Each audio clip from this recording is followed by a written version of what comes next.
Hi, hello, this is Jules the Human here, and welcome to the Jules and Matt Anime Hour. I'm one of your hosts, Jules the Human, and every week we go out into the world and watch a little bit of anime, and then we come back here and talk about it. Today is the first time we're going to be talking about Death Parade. I'm super excited to start this anime and to watch the first 4 episodes because we've already done so many anime up on season 2. That's how it's ranking up. If you've gone and listened to all the other podcasts, we've done so many anime in season 1. Now we're starting off season 2 and getting into our 5th anime there. And these are the anime that can be coming up after Death Parade.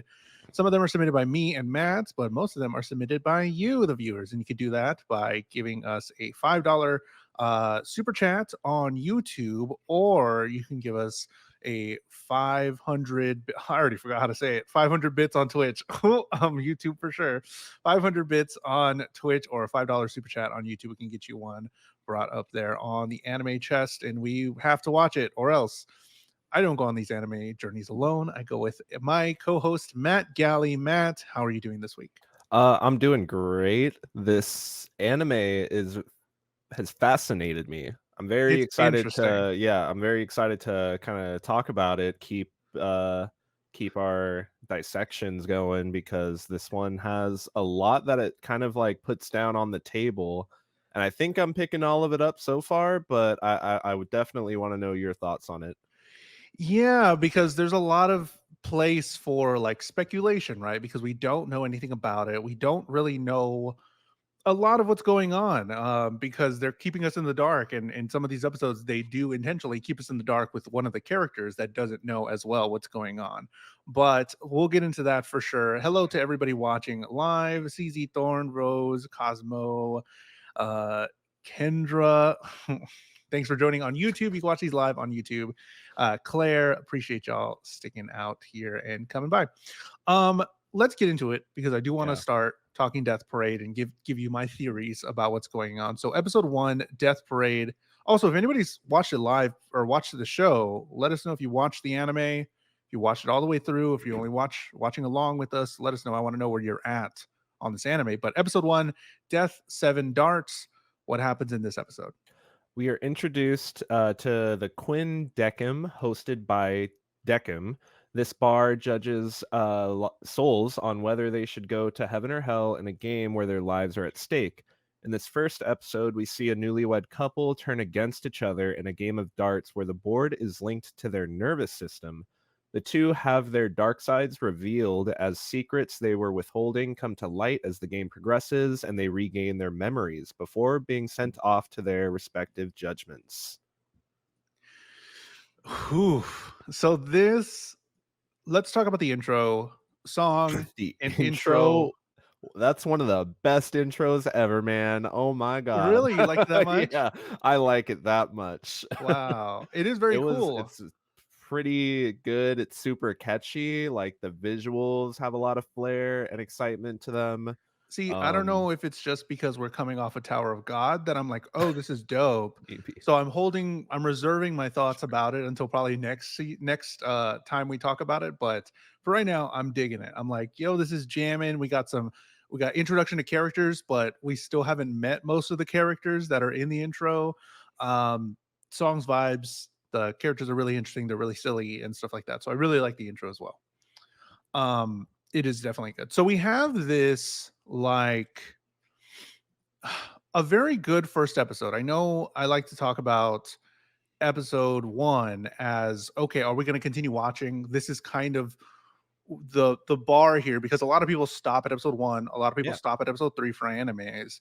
And episode 1 does a really good job of keeping us in that limbo of mystery of what actually is happening, but then giving us some information and really engaging us right off the bat about what's going on. So we meet Decim, who is the bartender, like you were saying, and they're coming down the elevator. We know nothing. This is how we get shown these two characters that their lives are at stake. And first initial thought was like, is this like a Saw thing? Is That's this yeah, yes, that thank you. Yeah, I mean, the whole concept of, the I wanna play a game, yeah, that's pretty been much. around for, I'm assuming at least predates the anime having Saw come out in, like, 2005, 2006. Hmm. Um, And I like the direction that it at least initially goes with, where it feels like kind of like a Saw in the Afterlife, where people are being like judged by an arbiter. We have Decim as the stand-in for Jigsaw of sorts, even. Hmm. Obviously, it's not the one-to-one, but the correlations there to draw the similarities. Yeah, right at the beginning at least, but we don't get the full knowledge that they are dead yet. So we're Yeah. going along with them, seeing the dead bodies hanging from the back, and we think Decim is this character that is foreboding, that was a little scary even, and body parts are linked to the dart game that they're playing, and they're hurting and they're feeling it, and it goes into this like love story of them about how they died as they're getting their memories back, the turn, the other turn, about all these different things. They gave us a lot in this one episode, and in each episode is its own little vignette about these characters that are going through this thing. But as a first episode, they gave us a lot. Um, I don't know if it hits all the way at the end though, because they were in a car accident. Um, this guy had the predisposition to think that she was cheating, and then we were on the guy's side for a whole lot of time, but then right at the end it turns out that she was, or at least that's what she said, and it turned into this whole thing, and then she goes into the void hell and he gets to be reincarnated. What did you think about the unraveling of the story? Because I don't know, but at the end I was like, okay, you kind of fumbled a little bit because it was a little too wordy, you know what I mean? Yeah. But it was a great first episode. What do you think The about this love the story way that unfolded? the way that the story kind of was delivered, I didn't find it to be the most impactful. I kind of until I found out that it was like they were on their honeymoon and they had just gotten married, and then I'm like, okay, I can see like these types of problems kind of existing super early on, that type of stuff, the distrust, I guess, and stuff Uh-huh. like that. But um but I guess where it's lost me, I'm losing it right now. Well, But because when it gets around to the part where the it's like the double fake out, where she's like, "Oh no, I actually was lying the whole time." yeah, It felt, I don't know if it felt convoluted, but because there's a lot of things at play, right? Because they're talking, we have to establish these two characters were in love at one point. Here's all their memories coming back, so scattered a little bit. Then it turns out she's pregnant, question mark. And then it turns out that she might have been cheating. She gives that whole long spiel about, no, it was they my friends weren't talking about me, they were talking about my friend that came into the city, and that's her nickname, and it's not, they weren't talking about me. And I was like, okay, cool. But all of that stuff kind of compounded on each other, and it was like, this is so many things that are going on, and yeah, it I might have think it been. would have served the show better to just kind of make it like really like streamlined in what like there was a misunderstanding, miscommunication that led to that animosity, and it turns out that nothing was there in the first place, and that should be a lesson learned, so to speak. But the way that the show continues to try to turn it on its head again, it leaves me in a state where I'm just like kind of in a quandary about the whole concept of, because in a post credit scene they explicitly state that one of them basically got sent to heaven, one got sent to hell, which is one Mhm. gets sent to reincarnation, one gets sent to the void. And so it leaves me in a state of just like, well, was there really a good guy in this situation? Sure. And Well, I mean, it technically, I guess in the way that we would think about it is that she was the reason why he was feeling that way. So it's fine for him to be the way he was. But he wasn't ever like, we didn't see him hurt her at all. We didn't see him do anything really mean. He just kind of not towards until the he end. acted so brashly that he killed the two question mark three of them. Yeah, true, actually. Which but in the next episode, again, it gets recontextualized with our no name assistant, as she starts to throw all of these ideas in the mix, where it's just like, I'm not saying it's bad, but I'm just saying the show definitively never really, I think, tells you how to feel about the actions of the characters. But as arbiters, they still have to make a decision on where each soul should get sent. And I think the show moving forward is going to have more to say about that concept. And I think that's good. I think Yeah. that's fine because humans aren't always black and white, and there is, and I love that. Talking broadly in these 4 episodes that we've only seen right now, they are definitely showing what it is to be human, and I really like that. That they have to make a decision, but it's so complicated and so many people are picking up on different things. I'm going to see it a certain way, and anybody else watching is going to see it a certain way as well. And if you are in place of the arbiter, it's like, what do you do? What's the right choice here? We're seeing the memories as the arbiters say they see them. They're like, we upload the memories and we see them in flashes, and we got to make a decision based on this. And we got to add stakes, we got to add fear, and we got to add all this stuff to it to possibly find somebody if they're worth saving or if they're worth being reincarnated. Kendra said, I saw this anime for the first time when I was working from home. I'll stick with COVID. I just wanted something on while I worked. I cried a lot. LMAO. Oh, man. CZ says, I think that's the point, though, from what I got. The human mind is convoluted. And as we see in the next episode, as they explain it in better detail. Yes, for Yeah. sure. So, initial concept, love the initial concept. I'm so down for it. They're like, here it is. Here's this middle limbo place. We decide if they go to heaven and hell. And this is our job. And this is what we do. Then they introduce the new assistant. They introduce Nona, I think, at the beginning of the next episode in the uh after credit scene in episode 1. But man, there's some cool animations here, especially with what's his name, Decim, with the spider web looking things that Yeah. he kind of shoots out. Animation looks really good this episode, and in episode 4 in the arcade one, that animation would look really cool. And I just like I again, another thing that draws it to Saw is not only the playing the game with your life at stakes, but it likens itself a lot to Saw 1, specifically in the one room take. Definitely. One room set.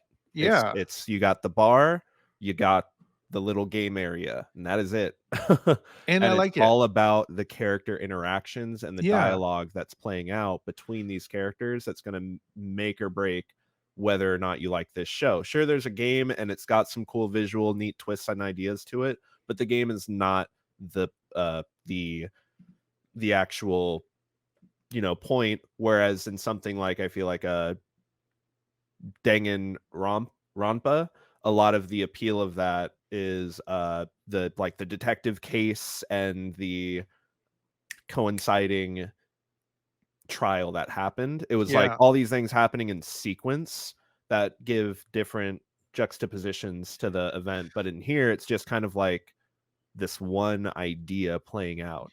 And I want to kind of, maybe in the next episodes, if they keep giving us little vignettes of storylines and characters, I kind of almost want to pause it right before we find out who goes where, to see like where I would put them. Like, because I was wrong on one of these episodes. I forgot which episode it was, but I was like, oh, that's not what I thought was going to happen. That's not what I thought, where I thought they should go. So I kind of want to, maybe if they do it again, I'll pause it right before and be like, where would I put them if I was the arbiter? I think that would be cool.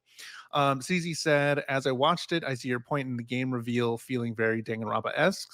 Same animation company made 2 years apart, so it makes sense a little bit. Oh, really? That's cool. Because like the busting through the wall part really makes me like Danganronpa style. Just So the over the top nature of the yeah, presentation of the game, of the trial and stuff like that. It feels Monokuma is on the other side of that wall, like giggling as he's the one putting the games together. yeah, I can But almost see yeah. Monokuma walking out for sure. Maybe he's the game master for sure. Episode 2, Death Reverse. We get like kind of a reimagining of episode 1, but what Yeah. happens in Death Reverse? So the first episode is recontextualized as we are introduced to the characters that were presented in the post-credit sequence of the first episode. Nona and another who cannot remember their name. Nona shows no name around, and we see behind the scenes events of the newlywed couple and the techniques that Nona and Decim employ as arbiters to pull out the darkest parts of people's soul. Man. So we didn't talk about episode 1. Like, if you just watched episode 1 on your own without this podcast, would you continue watching? If this was something you put on and it was like, "Ah, I want to try it. Here we are, episode 1. It's done." Do you press continue or do you leave? It's not what I was expecting. I I like to think that I might keep watching it, but I don't feel like I would, at least in like, pre me starting this podcast. Now having watched all the things that we've watched since beginning, I feel like the first episode does have a unique enough like thing going for it that I would at least be intrigued to carry on for a few more episodes. Yeah, for sure. I definitely would. I think this is like right up my alley for sure. It's not cheesy enough as Danganronpa, where it's like so over the top and there's a lot of stuff going on. There's a lot of moving parts. This is pretty basic to what the actual storyline is, and it's giving me some really cool looking characters, and it's, you know, challenging what it is to be human, which I really like. I like that kind of stuff where it takes the humanness, and we've talked about a couple of anime that do that, where they are trying to find out like what it is about us and what it is and what makes us different, and how they even say it in another episode. I'll bring it up now. I don't know where it was, but I think I wrote it down. I don't know, but like it's so interesting that we don't understand how our life's going to go, and we just get wrapped up in other people's lives without even knowing it, and you don't know how it's going to end, and it's like really cool. I like whenever something, a piece of media, asks those kind of questions or poses those kind of thoughts into you, and I think this is after episode 1, I'm like, yes, I'm down. Here we are. Claire says the story is nicely self-contained with the format too. Yeah, I like that too. It's kind of monster of the week, sort of, where in these 4 episodes, they're all different.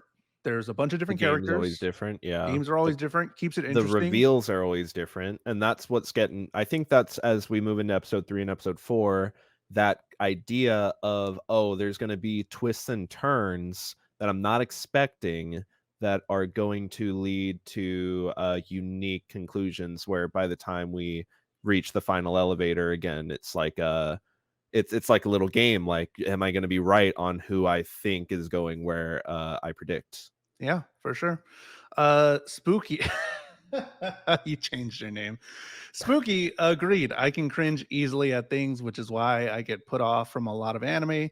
Didn't occur with Death Parade. Very worth it. Claire says so much anime just seems to draw things along forever without going anywhere. So if it does continue like doing this one episode vignette with characters through the whole thing, I think that's a little too much. But I see the threads for everything else, and I can be like, "Oh, this is cool. What's coming up?" Because I you get the threads even in the second episode Yeah, about Nona. if we hadn't gotten episode 2 the way that we did, I think the series would be a lot worse off for it, but I'm really glad that we get the second episode that kind of that shows the behind the scenes, the inner workings, the machinations, because then it just again, it's like it answers certain questions that the first episode has posed. So now I have new questions, and as time goes forward, those questions don't necessarily get answered in these next 2 episodes, but I get nice like partner questions that Yeah, show that this universe has more going on than it's leading you to believe with episode 1. because one, we have the arbiters. They give us a name for what they are. He says he's an arbiter, but we don't really know about it in episode 1. And We then this also know time, he's on floor 15. floor 15. So Nona goes to there are floor 90. 90. Yeah, Nona goes to So floor what's going 90. on those other floors? Yeah, and it makes me think that the same thing is happening. They're just different arbiters. I mean, because the train ride in, when the unnamed person, the antagonist, protagonist, let's say that she's the protagonist, that the audience, because we're seeing it all from her eyes, um, they were riding in on a little bus or a little In a tram with a trolley bunch of people that train. have the same clothing. So I'm assuming from what it's given, that all these floors are just different arbiter rooms and they just keep going. But Maybe why they're is it each for different conditions, and Quinn Decim is for specifically the people that pairs of people that died in very close proximity in time to each other. possibly? But then what's on episode or what's on floor 90? You're Why is right. What's on floor 90? Nona's little floor just to herself? Because Nona goes there. We see that at the end where she just goes to relax. I'm assuming this is her house. This is the way she styled it. I'm assuming, but we don't know. She goes and reads the little book and is just there waiting. So I'm curious if Nona is considered an arbiter as well, or if she is the sort of god, quote unquote, or the all-seeing being, or the leader, or something. How her connection to all of this is. So we find out arbiters pass judgment, the tribunal of the soul, and I do like that episode 2 is basically the same story, but it is reimagined a little bit in different camera angles. Like you were saying, it poses a lot of other questions to pair the questions with episode 1. um and then we get at the end as well that the main character is questioning Decim, and they're sort of posing the question like, did we make the right decision here? Is this correct? Because they're they're saying they're arbiters, but what does that mean? They are confused by human emotion. They are confused by human complexities. But is the new main character human? Is that why she knows that stuff? She's there to be an assistant. She's there to be an assistant. So does everybody have an assistant, or is Decim just needing an assistant because he's been making bad choices? Is also what I thought too. Then Nona's like, here, get this girl, and Nona makes a good, some quote to the person that was on the elevator. She was like, she said, she's doing all right or whatever, and then he was like, whoa, you don't say that all the time. So it does make me You believe that normally put there's, people down immediately. yeah, it makes me instantly believe that this is going to be different, and we see that going forward because she's instantly just questioning like, did we make the right decision here because of all this that happened? I like it. I'm down for this because there's not a clear answer. I like the ambiguity of episode 1 and 2 going with the same story, giving us some more behind the scenes, and then still posing the question, this is a complex issue. Did you make the right decision because of what she did, or whatever? I don't know. Maybe. But this is kind of high stakes, right? These are people's souls. They're people's souls, and I like the way that, like, it's after they realize that they die, people just have a total, like, 180 on their how they've been acting. It Yeah. really is just, But pulling out the is darkest sides of them. Yeah. And I thought about it too. Are the games that necessary? The games are an interesting way of doing it, but the show makes me feel like they've tried a bunch of different things and that this is the best way. Is this the best way? Because it seems a little odd, but it gets the right outcome. Why wouldn't you just tell them that they're dead at the beginning? I don't know. I don't know what the right answer is. I'm just questioning Be it. they kind of explain it because, like, Nona explains, what's the oldest emotion known to mankind? Fear. And so in order to draw the fear, the emotion of fear out of them, they need to put them in a situation where they can have fear. And the only reason people, you know, get or cause fear usually is at the potential of their self being harmed.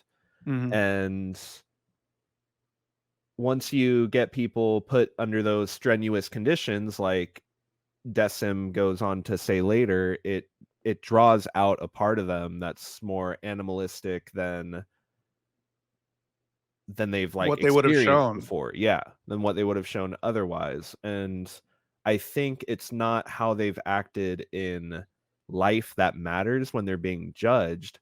I almost think a big part of it is, like, how they're responding to the potential of losing their life in this afterlife, and that is what they are being judged on, not their memories.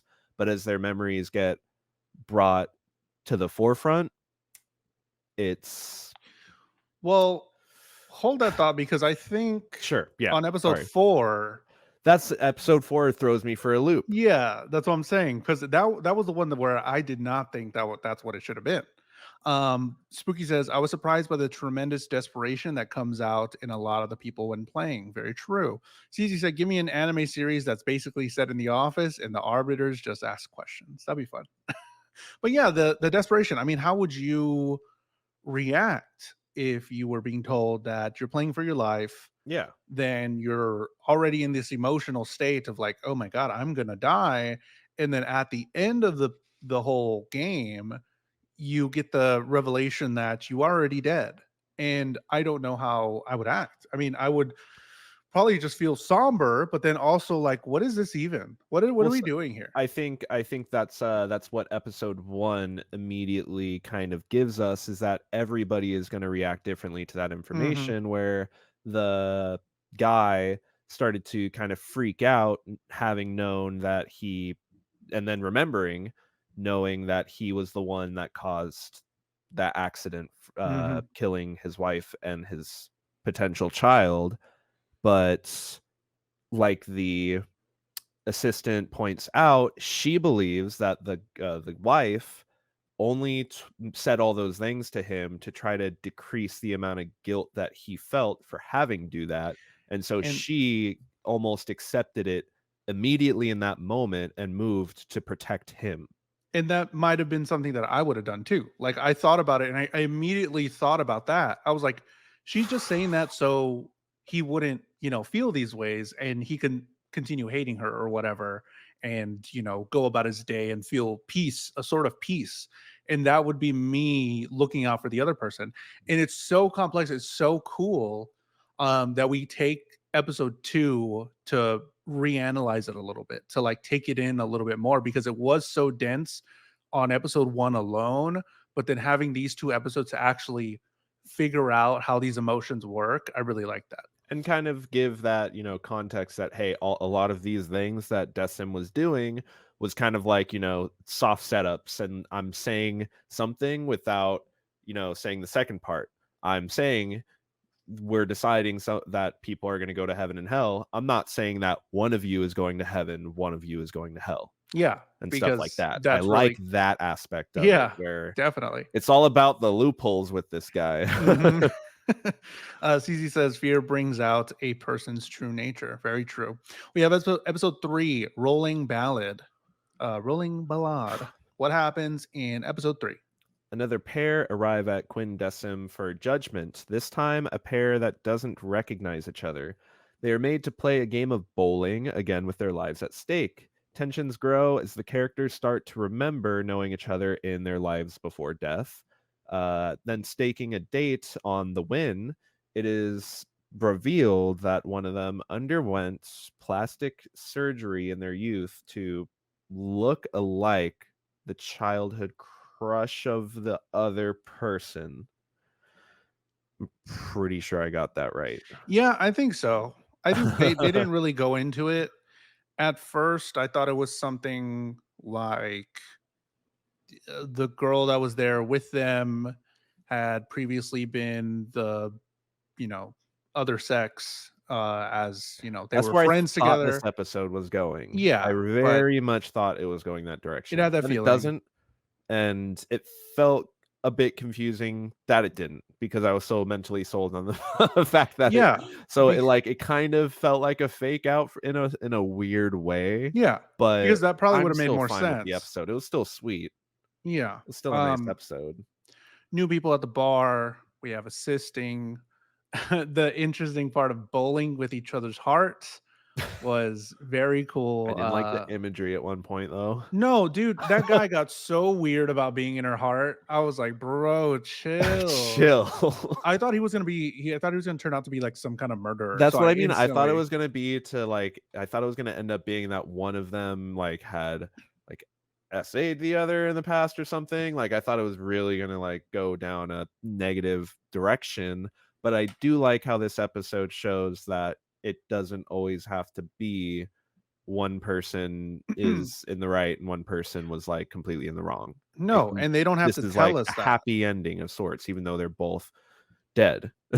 Yeah, and they don't I really like that they're not telling us that, but they're showing it to us rather than just being like, "Here are the rules of so and so. Here we are." We see the main character assisting a little bit more in the actual act of what's going on. That was really cool. I like her being integrated into that. The connection I initially made was that they both died in car accidents of sorts, and I thought that was going to be a thing, like they're always going to die in car accidents or something like that. But she had plastic surgery to look different, and this was the episode. Life gets intertwined, unknown by anyone. Decim says that he's like, we it just happens, and this is kind of wild, but this is very human, and he still doesn't really understand it. It, I don't know what they are. I think the big question for me is, what are the arbiters? How do they get there? And will the addition of this assistant change it in any way? At least for Decim.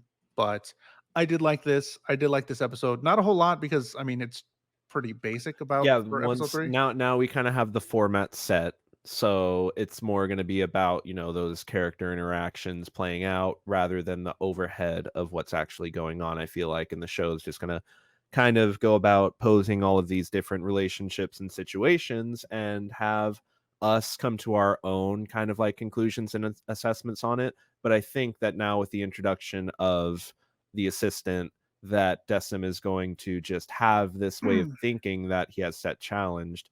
That I think Nona in the previous episode kind of was trying to check him on, like, hey, you're still the arbiter, whatever you like, you gotta make the decision and Yeah. not get wrapped up in the fact that peoples can be acting without much thought in Hmm. emotion randomly. I think that was her trying to, like, check him on that, and at the same time, it makes me wonder why she likes the idea of the assistant being here to challenge him on those ideals.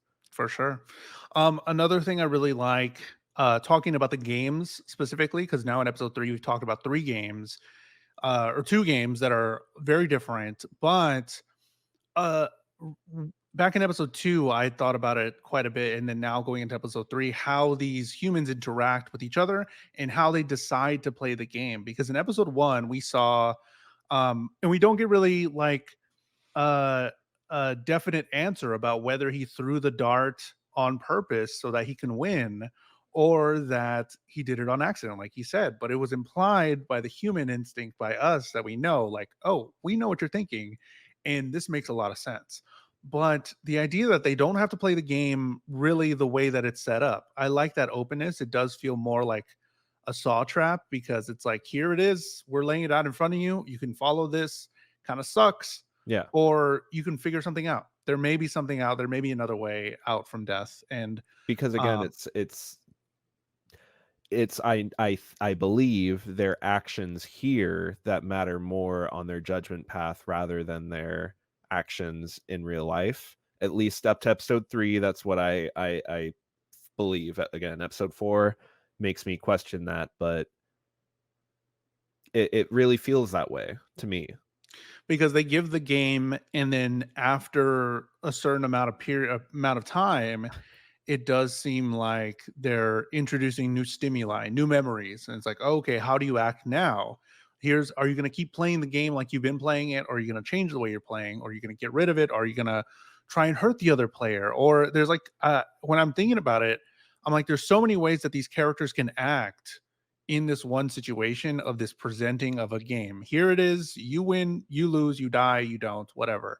And the way that they figure it out and the way that they continue is showcasing their humanity, which is pretty interesting. Will 5 minutes be enough? Comedy goal. Yeah. Too many jokes with that one. The jokes write themselves. Oof. Oof, brother. That's too long if you ask me. That's 4 minutes in. Okay. So again, this story was a little, it doesn't tell us anything. It did give us the implication that he or that she got plastic surgery because she did look very different when she was a kid. to be like the person that she liked, but they don't really say that all the way. So this one was They probably the kind of just most confusing. they kind of just visually show that. The thing that got me the most, I guess, was like when it shows her like walking behind him, and then she has the freckles and the different like colored hair and Hmm. stuff. She just looks different. So I'm like, okay, like you definitely don't look like that person anymore. Yeah. But again, I just really thought the show was going a totally different direction with it. But it's fine that it wasn't. It's totally fine. Hmm. And then they both have a date together and have a good time.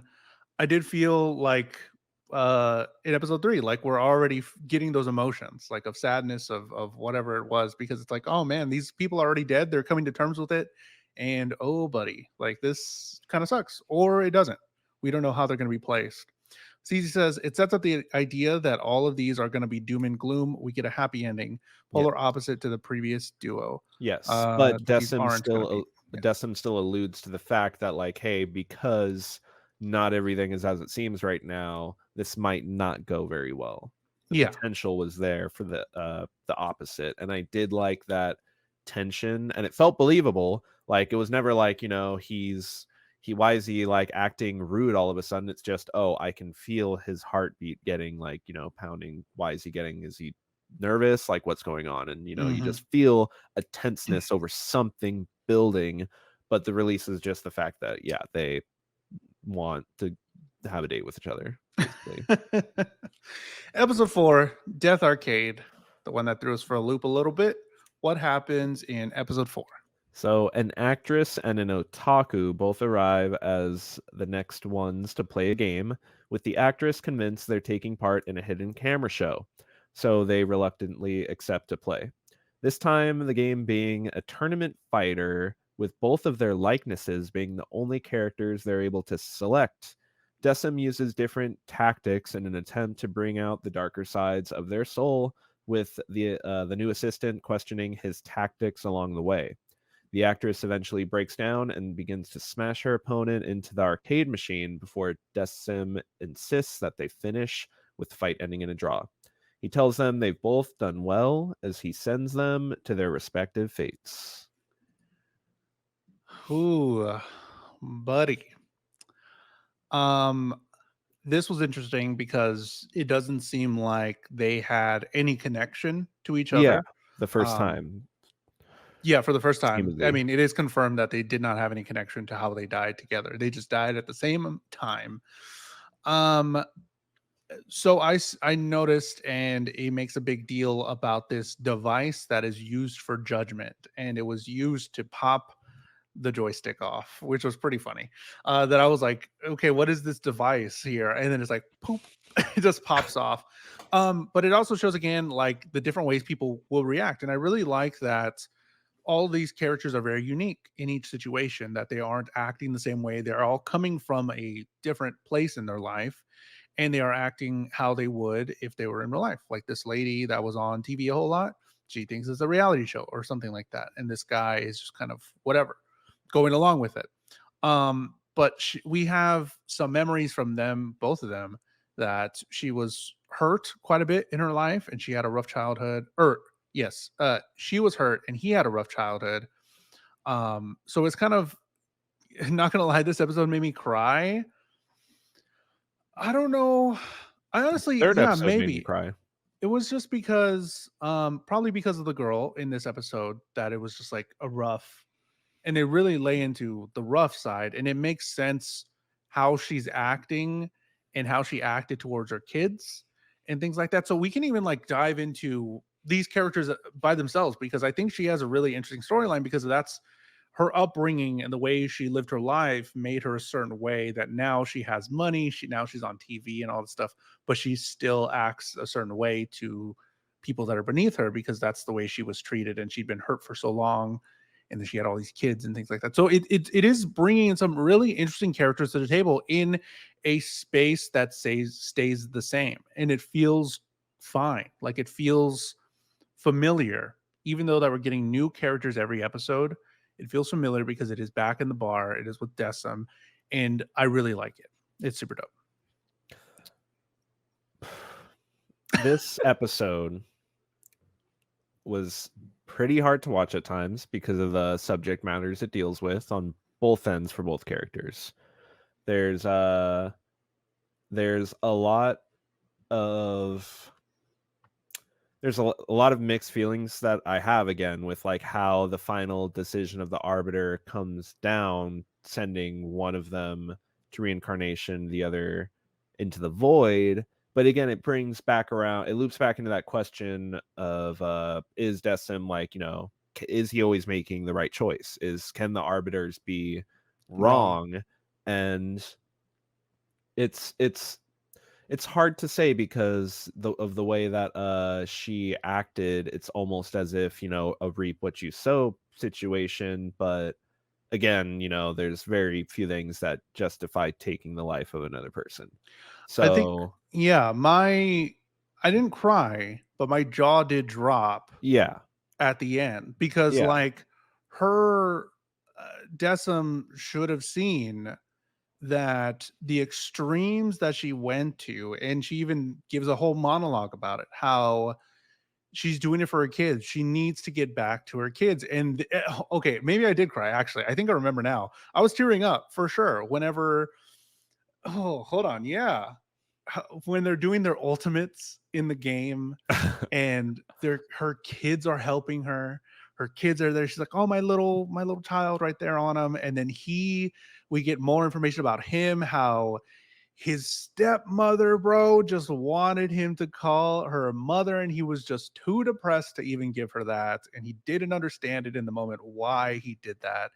And then now, as she's helping him, he's like, "Mom," and I'm like, "Bro, this is it. This is great." So I remember. Yeah, I did kind of tear up during this episode because of all that stuff. The ultimate stuff was pretty insane, where it just comes back around. And then what I was saying earlier was that everything she was doing for her kids, to go back to her kids, to get back to her kids, and how she wanted to help them, and this is the way that she thought she can handle it, because that's the way she was brought up, I guess. I mean, she was going to fight for her kids as any mother would. And we see Decim consoling both of them. And I thought their fates were sealed here, that they did well, that they both understood and learned from this experience, which was what I thought it was. I thought this was a place to possibly redeem yourself. Yes, that's again, yeah, that's why I thought that they get judged here based on their actions while they're having to play this game where they think their lives are at stake. Thought this is the So, moment that is defining them as their souls because it's again, it's him dragging the darkest, deepest parts of them out. so So then it just like makes why? me think is the only reason that she didn't get in is because she smashed his face into the machine when her thing popped off. That's what I was going to ask. Why do you think she didn't make it? That What? that could be the only reason I could bring up, is where it's like, again, it's like, it doesn't matter who wins or loses the game, No. and when his popped off, he just kept playing without his stick didn't break. The sticks don't break, it's just the ball on top, which gives you kind of better directional input. That's all it is. She could have just played without the ball, but it's like, I refuse to even have the chance of losing because I think this is after the fact that she announced like he's gonna win. He's better than me at this anyways. I So think can it's you not see that? because it could also be that from what they proposed, it didn't seem like she played a lot of video games or Yeah, something, or arcade games like that. yeah. It could be also that it popped off and she didn't really know what to do, and she just went straight for something that she can control, which is hurting the opponent and trying to get them to stop by any means necessary. Because in her mind, it was for her kids. So I don't know where anybody in the live chat, was this the right decision to make? And I do want to talk a little bit more about it with Matt, but was this the right decision to make for these two characters here in this final episode that we're going to talk about today? Because even though she did well, she was still undeserving of heaven. Because even though he says, "You did well, both of y'all have done well," reconciles everything, she still doesn't make it. And another interesting thing about Decim was that when he was popping them, he sort of shuddered a little bit. And he's sort of, I think the assistant is sort of getting in his head about what's happening and by the means of what he's doing. Like, do you really need to do that? Like, this is, we can tell. She poses the question because he says, "Yeah, I do. I have my whatever as an arbiter, my he used the word, sorry. My whatever as an arbiter, and this is what like needs to be done. I need to pull out the darkest parts of their soul." And she says, are you pulling them out or are we dragging them out?" That's kind of like the energy that she Hmm. provides. Is this something that they are capable of, or is it only under these very extreme conditions that people basically probably would never have to be under in any other circumstance? Is No, that the only reason that they're acting this way? because we saw that in a previous episode as well, where in episode one, she may not have said that stuff to him, saying that, yeah, I cheated on you. This isn't your kid and all that stuff, because she would never be put under this situation normally. So it's kind of a theme here that maybe the situation isn't as foolproof as the arbiters think. CZ says, I think her outburst, as Matt said, about these games being more than judgment than their life, is what stopped her reincarnation. Her outburst. Yeah, I don't know. I just It's hard to say. feel it is very hard to say Only Dustin because knows. I don't know if they're going to explain it all or if they're going to go in depth about the reasonings about any of these. But this is the first one definitely where I was like, whoa. I was like, oh man, like that sucks. I was genuinely just like, oh wow, this is what's gonna happen. This is what's gonna happen in this show, because that was not what I was expecting. I thought they both redeemed themselves. Even though he did commit suicide, he, you know, had a good outcome, I suppose. Is that fine? Because generally in Catholicism, I guess, you would say doing that to yourself would be a straight ticket to hell. Yeah. But then he was able to go about it and get reincarnated. So, like, what even is, we haven't even talked about the guy's version of this. Like, what is him going? We talked about her going into the void, but we haven't even talked about him taking his own life and then being able to redeem himself, sort of. The way that the show presents it is that like the reason that he fell into that depressive spiral was because of him feeling like he was the reason that his parents got divorced, never got Mhm. to see his mom anymore, and then all of a sudden he has this new mom that he doesn't even know, but and so he shuts himself off for a large amount of time thinking that it's awful, only to find out that, oh, she's just nice and just wants to be Yeah. mom and can't can't understand and have the capacity for that emotional weight, just thinks everything sucks. She um said she lived a hard life and did the best she could, but ultimately she treated others under her as less than her, especially her assistant. But then me on the human side thinks about it that that's the way she was treated. So can we really hold her at fault for that? But I don't know if there's a right answer, because that's the way that she that's was brought up and that's the way other people treated her.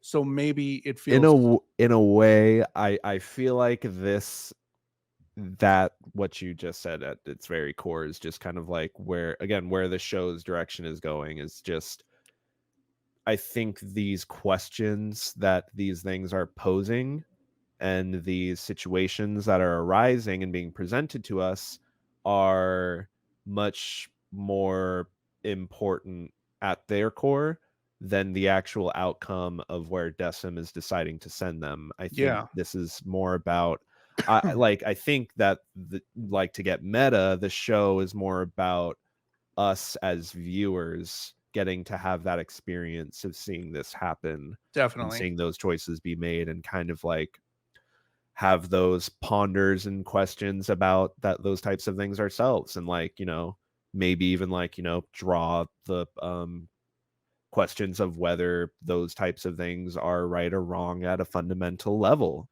Yeah, because like I do know, I do recognize that the things she was doing was bad. I'm not saying that she wasn't doing bad things, but it, to me it came, I really understood where she was coming from. I mean, all the stuff that she went through really made me believe that, she didn't know better or not. I don't want to make it seem like she was stupid or anything, but it just felt A product like, of her environment. yeah, it was a product of what she's gone through, and I was completely understood standing And of that. he was also, again, a product of his environment. Yeah, and I But was I understanding guess of the that. difference is that one of them, the, outcome was, or I guess, yeah, both of them being a product of their environment. One of them decided to take that repressive anger and outburst it and put it onto others, whereas one of them decided to internalize it and it became their own burden to bear, whereas somebody else made it somebody else's burden to bear. Maybe that's where the maybe that's what it's trying to say. Yeah, I think them not telling us the rules is the best Yeah, because exactly. because it just like gives us nothing. We're Give us judging the nothing, judgment as queen. much as the Yeah, judged. I feel like we're judging the, Exactly, yeah, that's what I judging the, mean. That's why I it's, was like, not to get too meta, but yeah, I it's a think lot. this is exactly what the creator of the show Is this was the death trying to parade? do. Are we in it? Are we the band leaders of a band in the death parade? All in all, these first 4 episodes, really liking them. I really like that. I'm surprised at some of the stuff. I really like the art so far. It looks really cool. Um, I like the questions that they're giving us.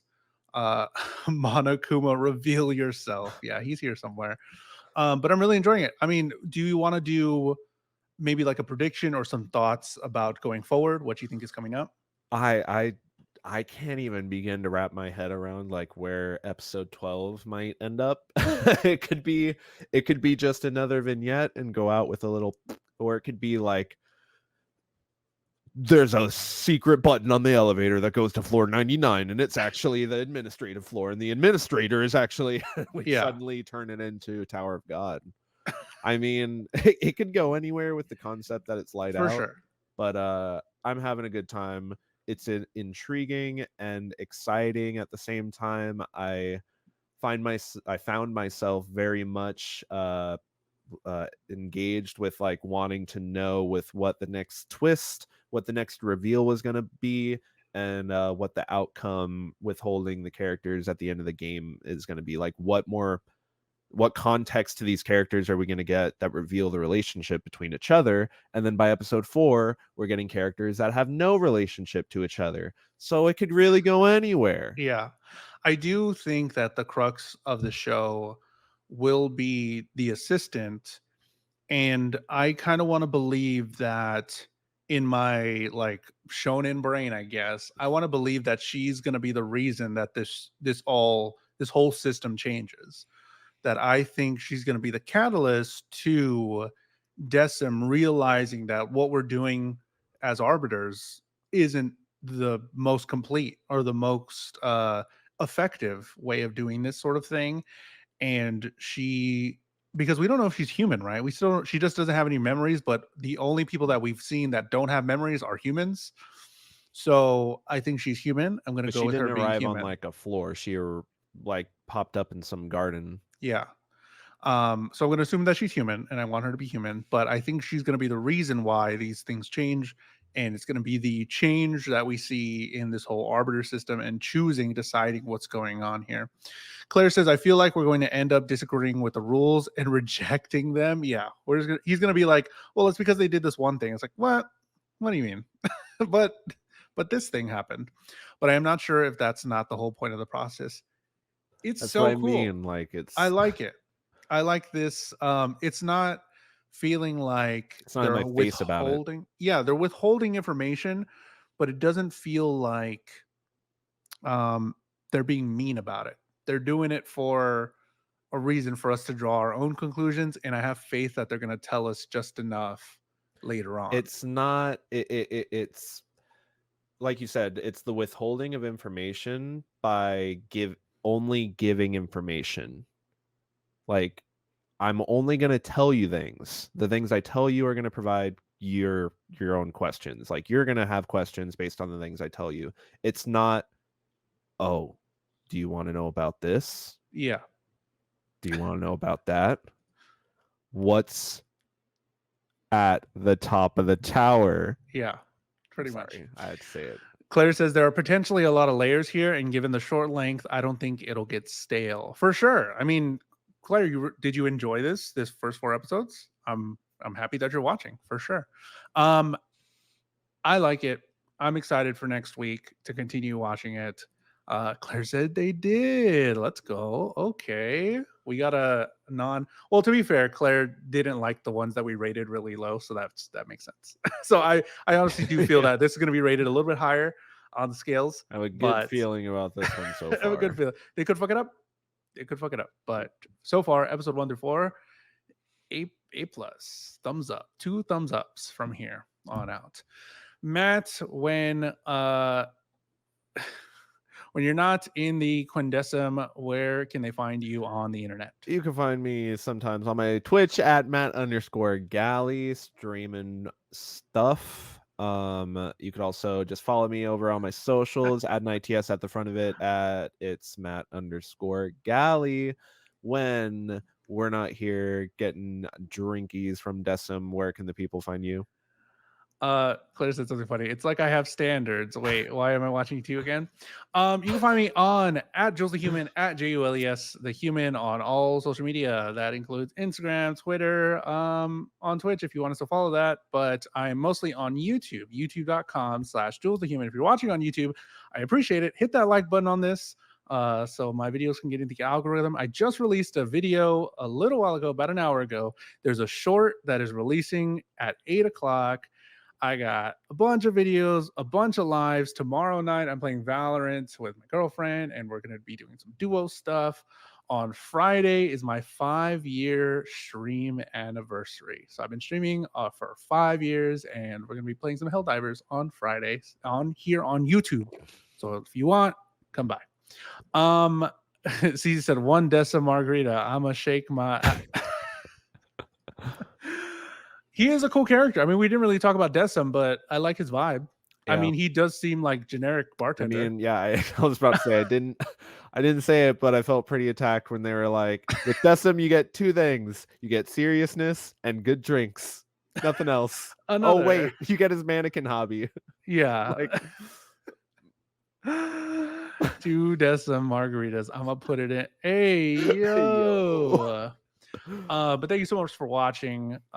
We appreciate you watching, especially everybody watching live. It's the broodiness for me. Call me predictable. Oh my god, I somebody do. literally described me as a stoic bartender the other day at the You're bar, and I was just like, stoic. I listen, like it. I just be there listening to everybody's hot chisme, and I'm just like, Got any quests for me? 3. All right. Watch episode 5, 6, 7, 8, 5 through 8. 4 episodes for next week. Episode 5 through 8. Go watch it. Come back here. 5 through 8 of Death Parade, and come back here and talk about it next week. If you missed any of this podcast, it's all available on Spotify or on my YouTube on Fridays. But we'll see you next time. bye.